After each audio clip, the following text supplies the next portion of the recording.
Friends are cool. What's my favorite primary color? Primary, like, are we including secondary colors No, too? only primary So colors. 3 options: Yeah. red, blue, and yellow. I'm gonna go blue. You were close when you said the word red. That's okay. That was my second guess. It wasn't my third guess. So Okay, that's that's pretty good. good. At least it was your second. Okay, what's my shoe size? 9.5. You literally got it correct. That's actually my shoe size. Actually 9.5. That's incredible. Why do you know that about me and not what my favorite color is? I think I have a weird sensation about size of feet.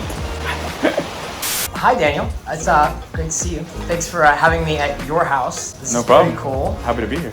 You know me so well. So greatest movie series of all time, in my opinion. Star Wars. You got it. You got it. I thought I was gonna have to be like S, such as an S ends with the wars, but no, you got it. Now that was easy. That was an easy one. Do I wear glasses? You're currently wearing glasses. But do I wear glasses? No, of course not. Perfect vision, 2020. That's right. These are blue glasses, everybody. But thanks for playing. How would you define a friend? It's someone that's been there and done that. You know, it's like someone that's been around for a while. You know, they don't come and go. You can have a difficult conversation with them, and you can always trust that they're gonna be real with you.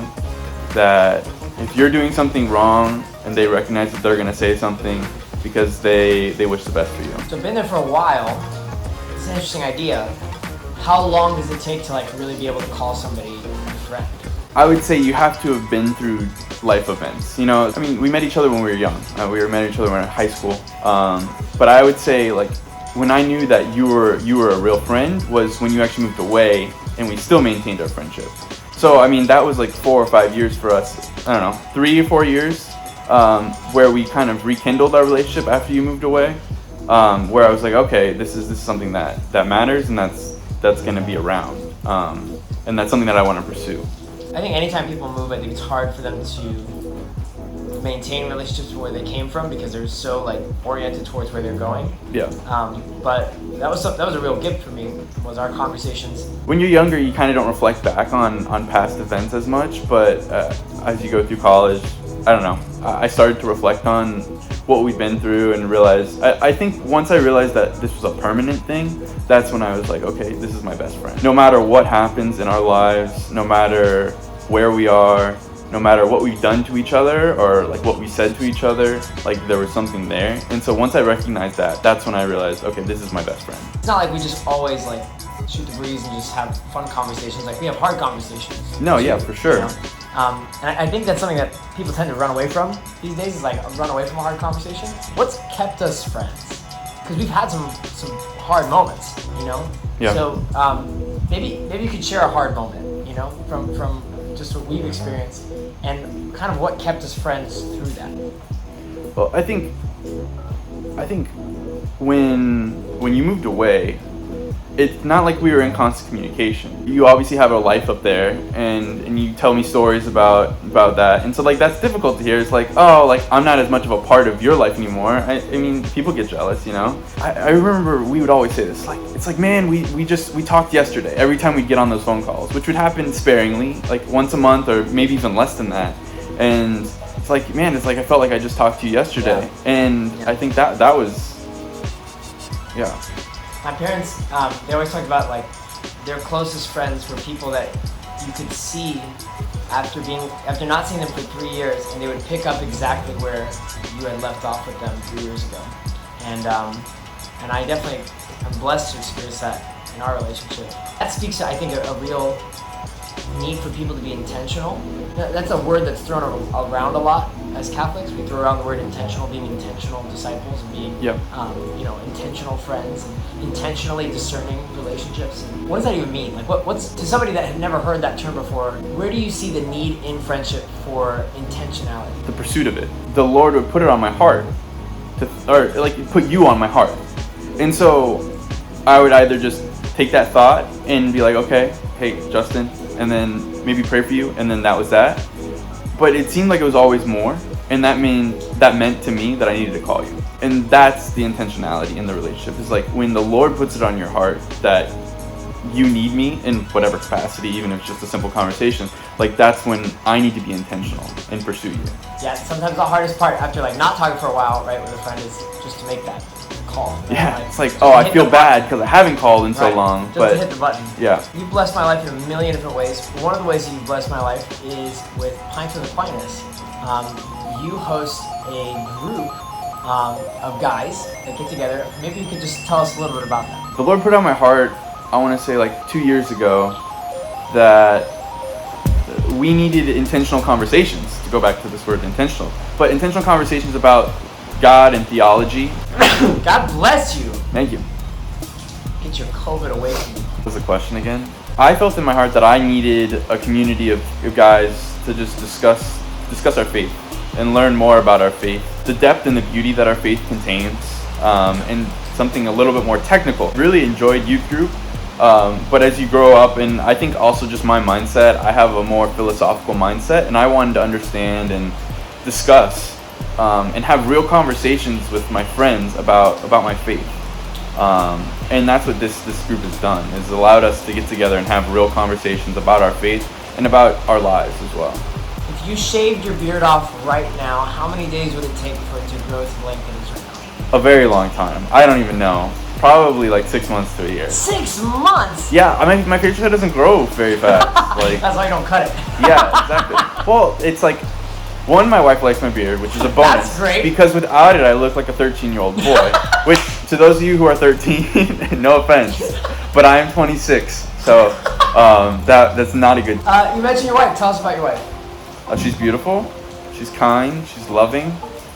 She's the most amazing woman in the world. No offense to Alexa. She's also pretty great. But she's my wife, so she wins. We have 3 kids together.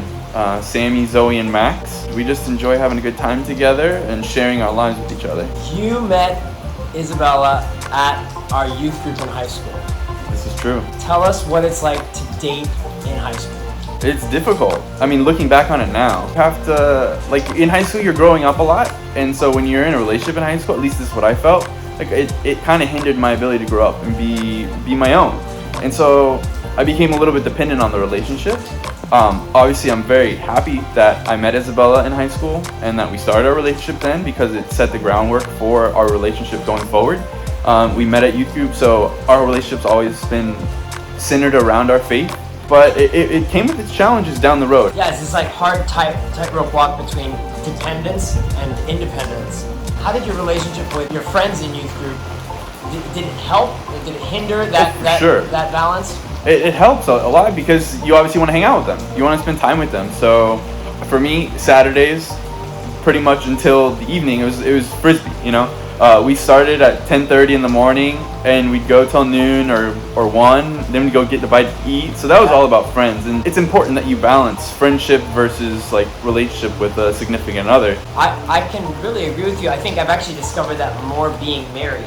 One of the things that benefits my marriage the most is when Alexa and I go and hang out with friends.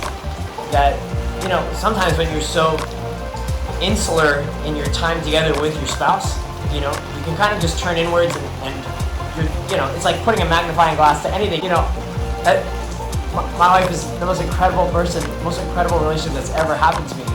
And when I'm out in community with people, I'm reminded of that. I'm shown that. It's a light that's shown on that. It's like, yeah, all these people are great, and this person, oh my gosh, I just love how she interacts with everyone else. You know, yeah. I love that about friendship, is that it really brings out, I think, the best in relationship. But also, our relationship has brought forth a lot of fruit through ministry. We're a good team. One of the other big gifts of our relationship is that I've found that you pushed me really hard. Closer to God, you know, closer to Him.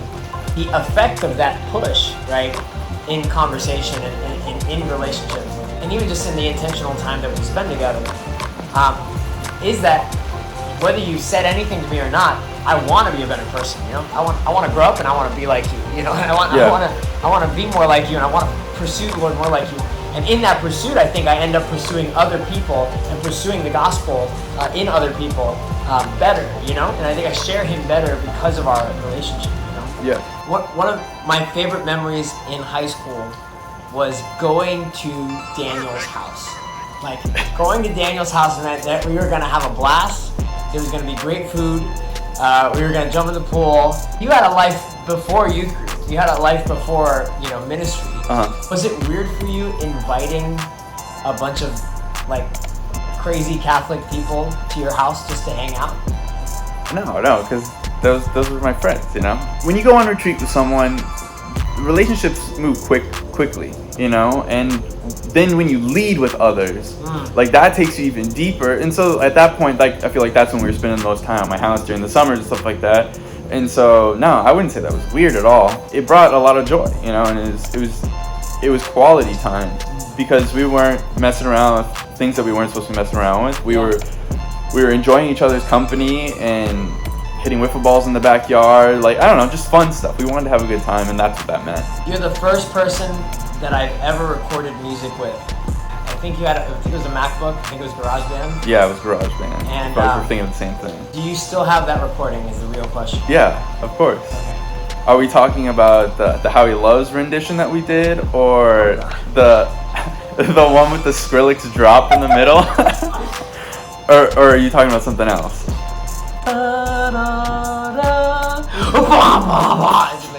Is the camera still good? No. How long has it been like that?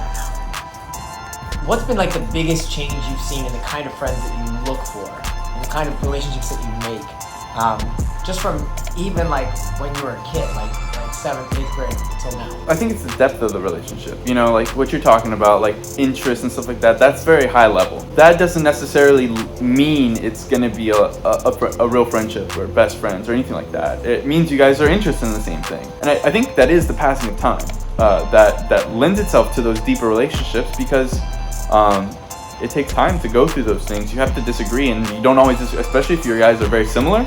Like sometimes you don't disagree for a long time, but when it does happen, and you realize, wow, I want the best for this person, so you're just pursuing truth or something like that. That's what changes from the middle school relationship to now.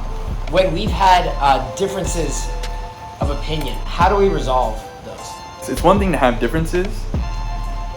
It's another thing to ignore those differences, even though we both know that we have them. And I feel like that's what will dismantle your friendship. I want to understand where you're coming from, and I want you to understand where I'm coming from, so we know our intentionality in that. And then recognize that we are different people. We can disagree and have a difference in opinion, and still desire heaven for each other. Do our kids have to become friends for us to stay friends? No. It would be nice, and hopefully they do, but It'd be nice. But like, It'd be nice. well, because ultimately, I think that maybe that answer is selfish because I want to spend time with you, so it makes it easier if our friends like each other. So maybe that was a selfish answer, but no, they don't.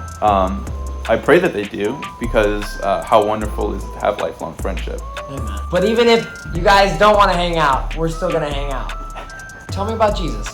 He is the ultimate friend. If we're talking friendship here, like he is the epitome of a good friend, of a best friend. He always has your best intentions in mind.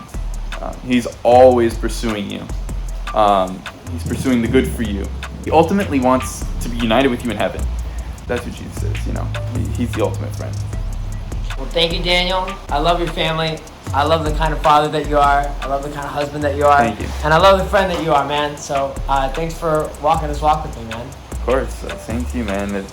Life would not be the same without you, man. Do like a really dramatic stand up and walk away while you're laughing and look at me and like